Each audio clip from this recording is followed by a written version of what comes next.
The San Francisco 49ers recently received a series of exciting updates, and in this video, I've gathered all of that information for you.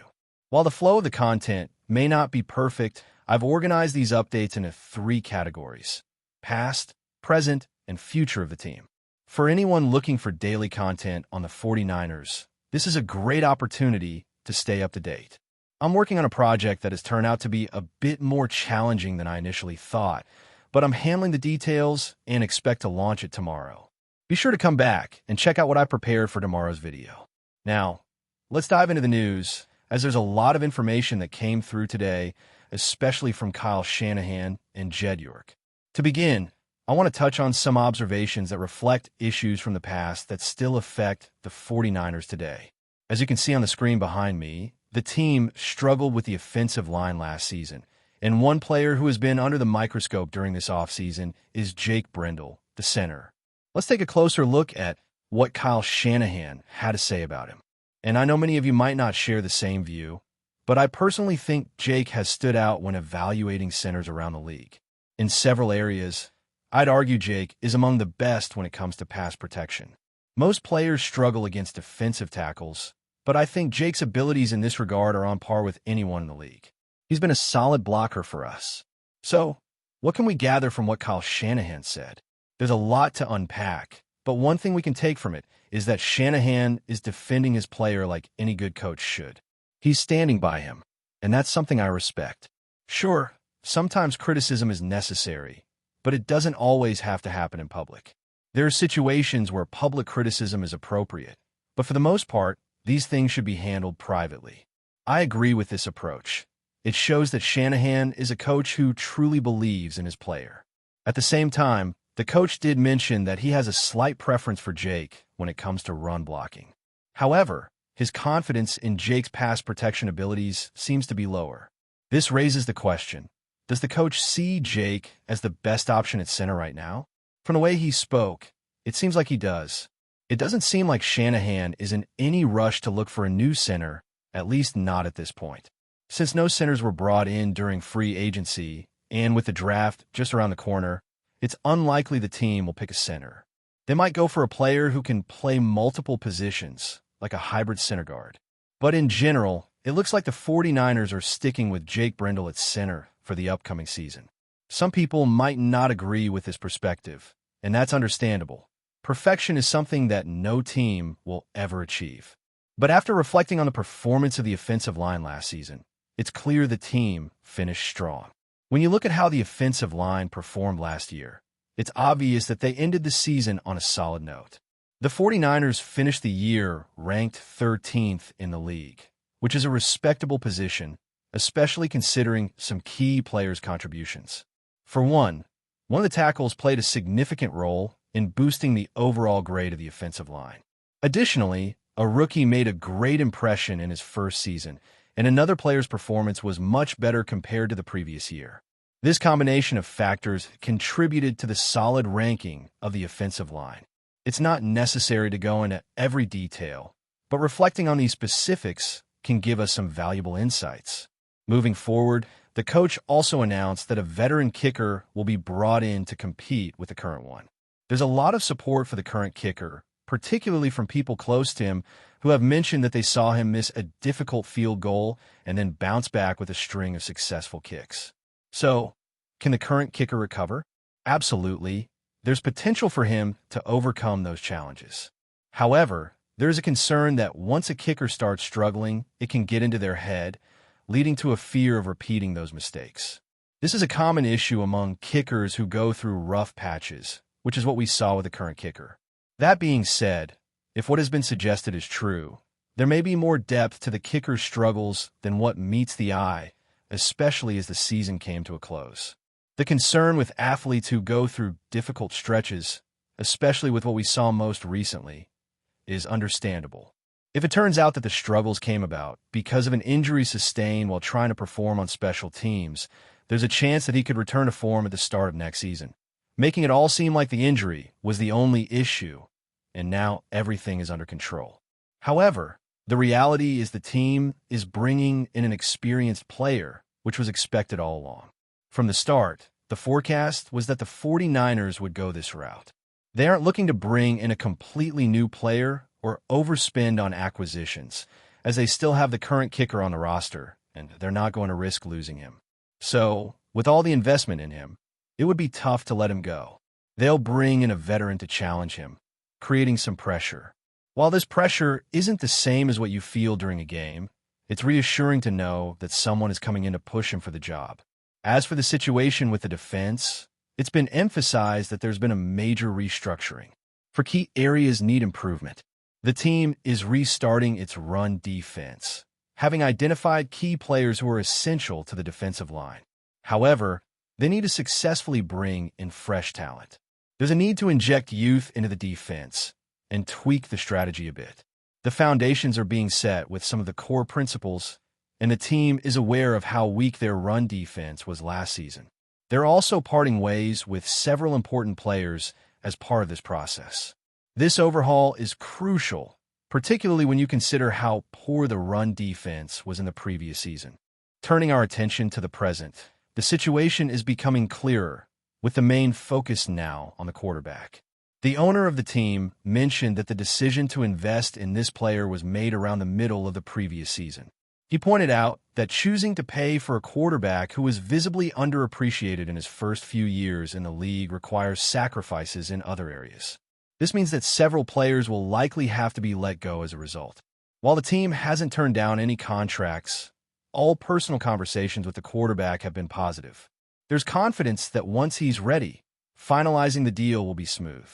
Interestingly, the owner used the phrase "when he's ready," placing the responsibility on the quarterback. Simply put, it's clear that the deal is open, and it's up to the player to finalize it.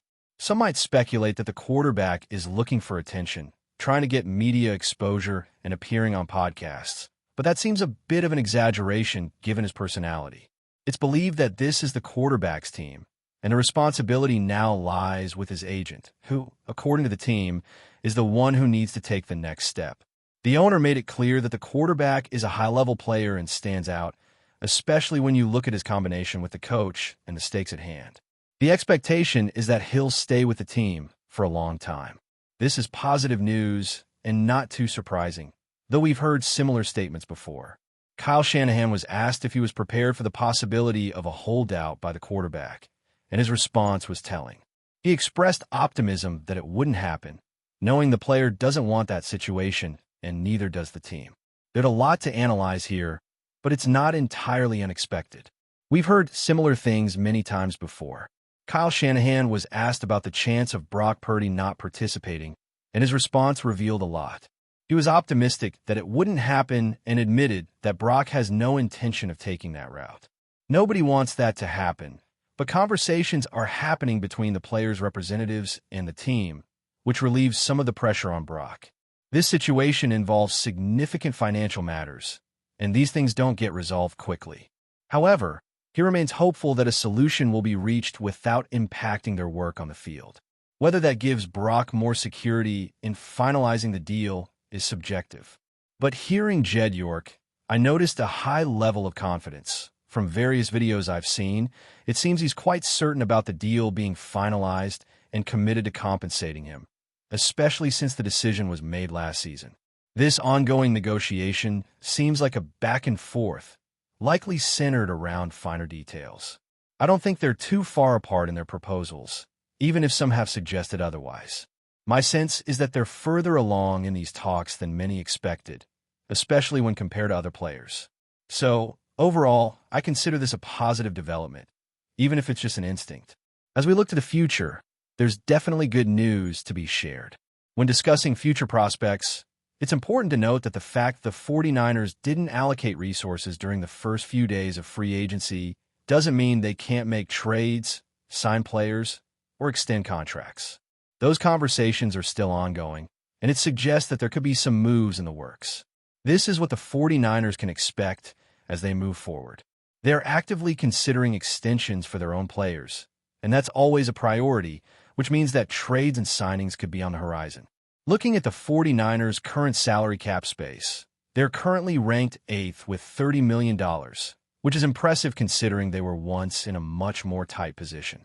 However, they've managed to recover, and now their salary cap space looks quite strong. Kyle Shanahan expressed a more optimistic view regarding the potential return of Brandon Aiyuk. Initially, there were only vague speculations that he might return by the middle of the season, but now we've received word from his doctor that there's a chance Aiyuk could be ready for Week 1, though it's still too early to confirm that. I have a feeling this rumor has been circulating for quite some time, because I distinctly remember thinking he might be ready early in the season. The possibility of him actually being ready is huge for a variety of reasons. Missing training camp is already tough, but with the 49ers making key adjustments to their operations, having Brandon Aiyuk back is crucial. We need him not just physically on the team, but actively participating in practices, getting back into the swing of things, even if he's not fully integrated into the group yet. I'm optimistic about this situation, and I think many share that sentiment. It's essential for Brandon Aiyuk to have a standout season. We need him to return with a strong sense of purpose. Even if he starts off slow and only gets a few catches in each game to ease back into the rhythm, I want to see him on the field. We've invested so much in him, and I want to see the impact he can make during the games. Having him back on the field is about more than just proving his worth, though that's always expected when a significant contract is on the line. What we really need to see is a tangible difference in the game when he's on the field, especially considering how much we relied on him last season. It's clear that his presence was crucial, even if he wasn't performing at his best early on before suffering an injury.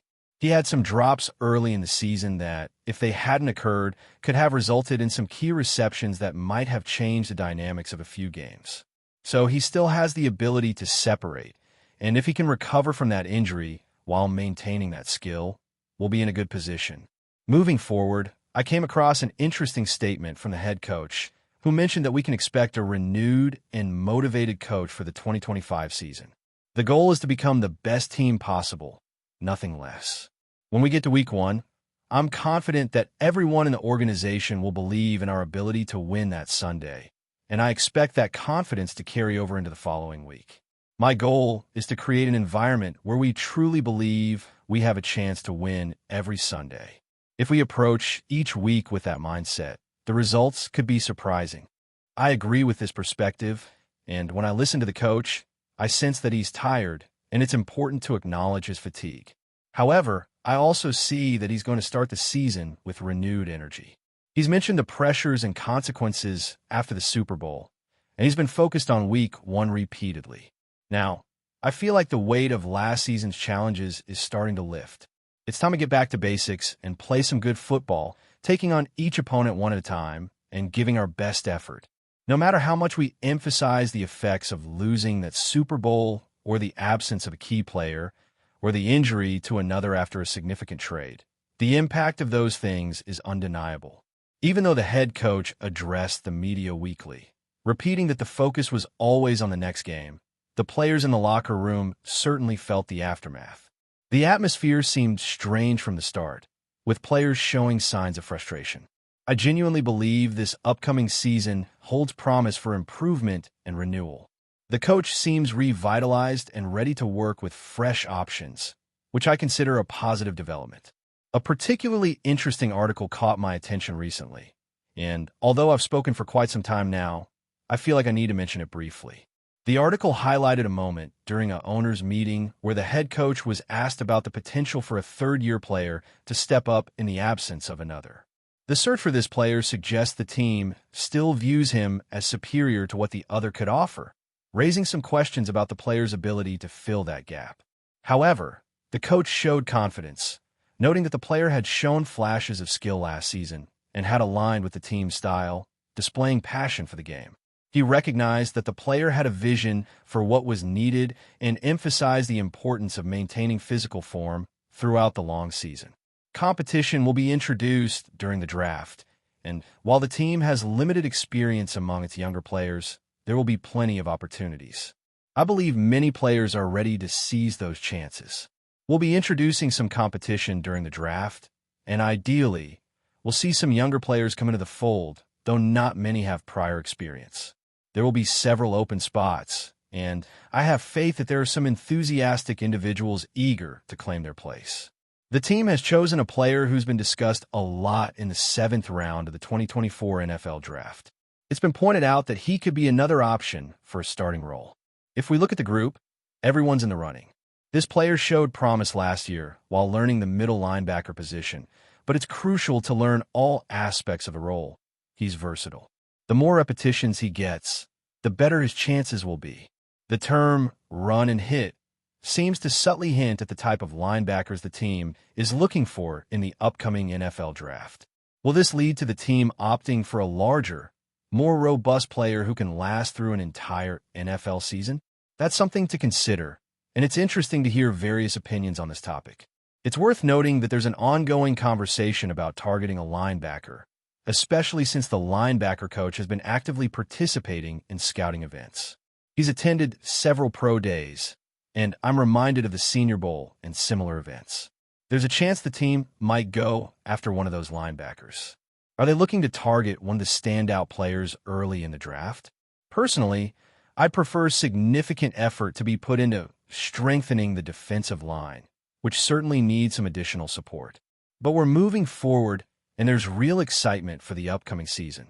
While it may still be a little while away, the presence of key figures over the past few days has created a feeling that things are moving in the right direction. Rule changes are being made, and it truly feels like the season is on the horizon, even though it might still be about 25 Sundays away.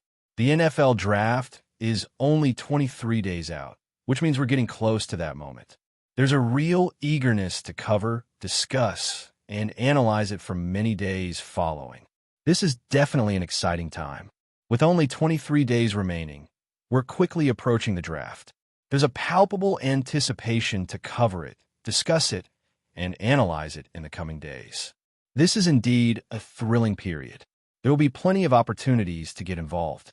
As mentioned, that includes subscribing and engaging with the content, which seems like the way forward. There are still some final touches to put on things, but work continues, and there will be a return tomorrow once everything is sorted. Thanks to everyone, and I wish you all a great evening.